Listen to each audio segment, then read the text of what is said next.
건설 중인 방파제 파손 등 태풍 링링의 직격탄을 맞은 가거도 현장에 KBS 취재진이 직접 들어가 피해 현장을 카메라에 담았습니다. 주민들은 어디서부터 손을 대야 할지 모른다면서 긴 한숨을 내쉬고 있습니다. 흑산공원 건설을 심의하는 국립공원위원회 위원 일부가 교체될 예정인 가운데 공정한 심의를 위한 위원들을 선정해야 한다는 목소리가 높아지고 있습니다. 5.18 민주화운동 최후 항쟁지인 옛 전남도청 복원이 본격적으로 추진됩니다. 복원 작업은 오는 2021년부터 2년 동안 진행됩니다.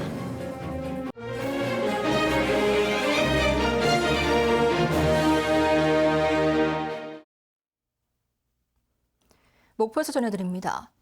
수년 전 한반도를 관통한 태풍 곤파스와 볼라벤처럼 이번 태풍 링링 역시 전남 서남권을 관통하면서 태풍 길목인 국토 최서남단의 가거도에는 다시 한번 큰 생채기를 남겼습니다. 태풍으로 방파제 파손은 물론 수십 가구의 집이 무너졌는데 복구는 막막하기만 합니다. KBS 취재진이 가거도 피해 현장을 다녀왔습니다. 손준수 기자입니다. 전남 목포에서 100길로 4시간 30분이 걸리는 국토 최서남단 가거도. 태풍 링링이 불어닥친 탓에 닷새 만에 여객선 운항이 재개됐습니다. 배가 가거도항에 들어서자 그동안 섬에 고립된 주민들은 부둣가에 몰려나갑니다. 여태까지 객선이 안 와갖고 가거도 주민들 불편을 많이 당했어요. 마을로 들어서자 샌드위치 판넬로 지어진 집은 찢겨진 종이장처럼 산산조각 났고 철근 구조물은 엿가락처럼 휘어져 원형을 알아보기도 힘듭니다. 육지로 나서다가 돌아온 주민들은 난데없이 삶의 터전을 잃었습니다. 심정은 뭐 이루 말할 수가 없죠. 어떻게 말할 수가 없습니다. 이거 찾아가서 어디 반파된 것도 아니고 보여주세요. 안 팔렸지 않습니까? 내년 12월 완공을 목표로 하는 슈퍼 방파제 공사는 이번에도 망치로 내려친 것처럼 속절없이 무너졌습니다. 무너진 바위덩이 사이로 앙상하게 남은 철근들, 옹벽 속의 굵디 굵은 돌들을 언제 치울지 막막합니다. 위험 때문에 취재진은 접근할 수 없었고 공사 관계자들만 방파제 피해 상황을 점검하러 다닐 뿐입니다. 방파제 피해는 100길도 못 걷습니다. 이곳은 평소 배를 접안하는 시설입니다. 보시다시피 이번 태풍으로 인해 돌과 쓰레기가 가득 쌓여 있는데요. 무트로 올라가는 계단의 손잡이도 마치 가위로 잘라놓은 것처럼 파손됐습니다. 이번 태풍의 위력이 얼마나 대단한지 보여줍니다. 고령자가 많은 가거도 주민들은 그저 빠른 복구만을 원할 뿐입니다. 어민들이 배를 타고 나가서 이제 어부를 해서 먹고 사는데 어디다 배를 놓을 데가 없잖아요. 저녁에. 태풍 때마다 피해를 온몸으로 겪는 가거도 주민들. 민족 대명절인 추석이 코앞이지만 어떻게 명절을 지낼지 한숨만 내쉬고 있습니다. KBS 뉴스 손준수입니다. 행정안전부가 태풍 링링으로 피해가 발생한 전남 지역에 대해 특별교부세 5억 원을 지원하기로 했습니다. 행정안전부는 오늘 자료를 내고 전남을 비롯해 피해가 큰 인천과 경기, 충남에 5억 원씩을, 전북과 제주에는 3억 원씩을 특별교부세 형태로 지원하기로 했다고 밝혔습니다. 전남도는 시군별로 피해 현황을 면밀히 확인한 뒤 교부세를 쓸 곳을 정할 계획입니다. 전남도가 재난방송주관사인 KBS 광주방송총국과 재난 현장 CCTV 영상을 공유하면서 태풍 피해 최소화에 기여했다고 밝혔습니다.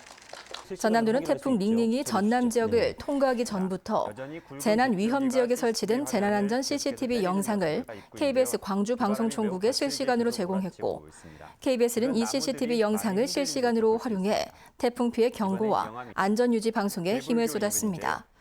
전남도는 재난 방송을 시청한 많은 지역민들이 태풍에 안전하게 대비하는 데 큰 도움을 받았고 그 결과 전남에서는 단 한 명의 인명피해도 발생하지 않은 것으로 분석했습니다. 흑산공항 건설 사업이 환경부 심의 문턱을 넘지 못해 장기 표류하고 있습니다. 심의위원회 절반 이상이 개발에 부정적인 환경 관련 전문가이기 때문입니다. 심의위원 구성을 다양화해야 한다는 요구가 커지고 있습니다. 보도에 박상훈 기자입니다. 서남의 끝자락에 자리 잡은 신비의 섬 흑산도.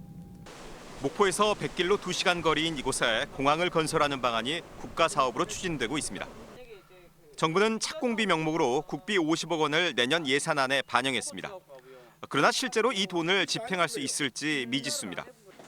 환경부 심의 문턱을 넘어야 착공이 가능한데 현실적으로 통과를 기대하기 어렵기 때문입니다. 현재 환경부 국립공원위원회는 정부 소속 당연직 위원 10명과 민간위원 15명으로 이루어져 있습니다.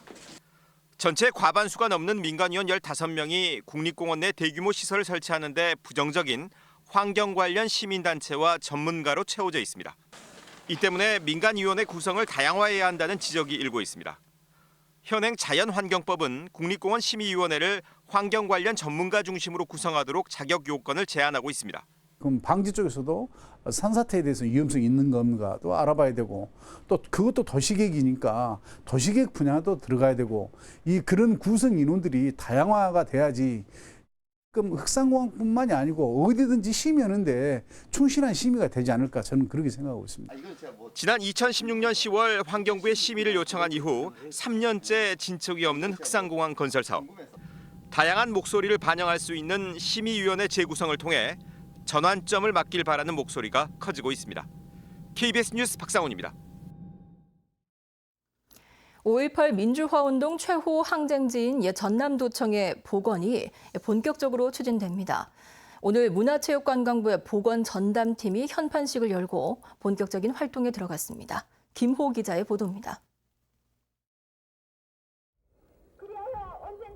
1980년 5월 계엄군에 맞선 시민군의 최후 항쟁지 옛 전남도청. 국립아시아문화전당 건립 과정에서 원래 모습을 잃었습니다. 보다 못한 5월 단체들이 2016년 9월 옛 전남도청 별관 앞에 천막을 치고 농성을 시작했습니다. 문재인 정부 들어 문 대통령이 5.18 기념사에서 복원을 언급했지만 추진 속도는 더뎠습니다. 결국 옛 전남도청 지킴이를 자처한 5월 어머니들은 청와대 앞까지 찾아가 복원을 촉구했습니다. 3년의 농성 끝에 옛 전남도청을 원래 모습으로 되돌릴 복원 추진단이 첫 발을 댔습니다. 옛 전남도청이 5.18 민주화운동의 가치를 공유하고 소통하는 공간으로 복원될 수 있도록 최선을 다하겠다는 말씀을 드립니다. 옛 전남도청 복원은 내년까지 설계를 거쳐 오는 2021년부터 2년간 진행됩니다. 복원 대상은 옛 전남도청 본관과 별관, 옛 전남경찰청 본관 등 6개 건물 전체입니다. 엘리베이터 등 새로 만든 내부 시설물을 철거하고 시민군 상황실 등을 복원하거나 건물 지붕 등 외부 마감재를 1980년 당시 원래 모습으로 바꿉니다. 현재 철골 구조물이 들어서 있는 본관과 별관 사이 등 건물 간 연결 통로도 복원됩니다. 5.18 단체들과 시민들은 신중한 복원으로 옛 도청이 더 이상 훼손되지 않아야 한다고 강조합니다.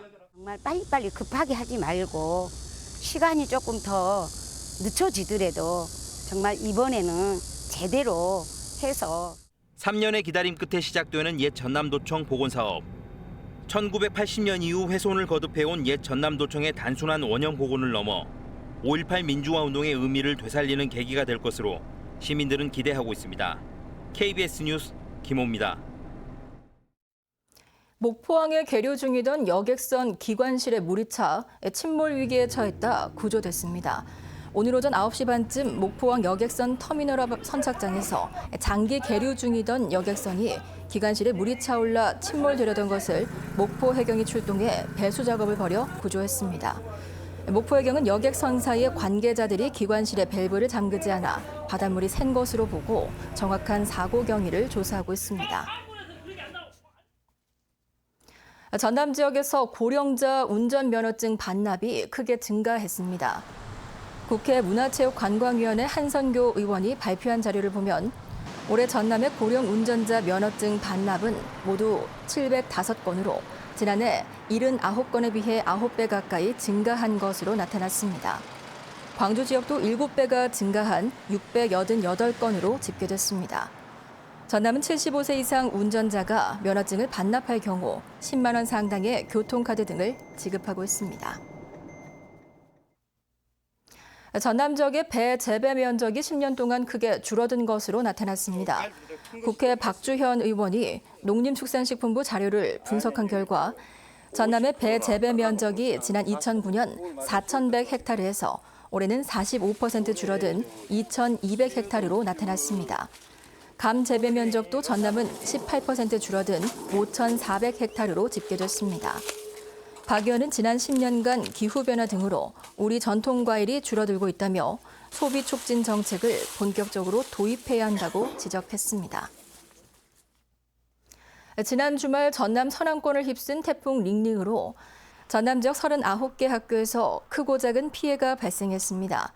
이 가운데 진도 조도 초등학교에서는 운동장 펜스 150m가 파손됐고 신안 홍도 분교에는 교실 6곳이 물에 잠기고 건물 외벽 패널이 강풍에 떨어져 나갔습니다.